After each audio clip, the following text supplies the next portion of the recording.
வணக்கம். கிழக்கிழங்கையின் சின்ன கதிர்காமம் என போற்றப்படும் தாந்தாம்பாளை முருகன் ஆலயத்தின் வருடாந்த தீர்த்தோற்சவம். இனி விரிவான செய்தி.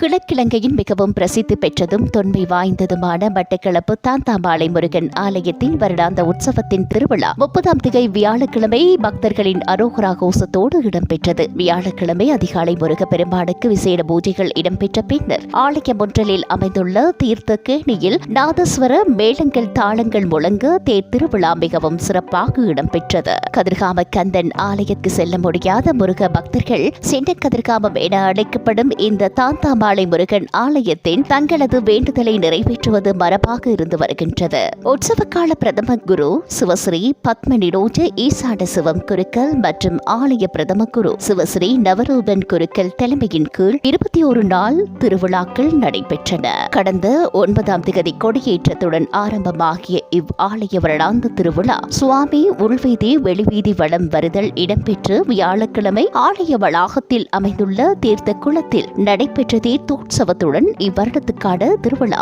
இனிதே நிறைவு பெற்றது. மேலதிக செய்திகளை பெற்றுக்கொள்ள எழுவான் செய்திகளோடு இணைந்திருங்கள்.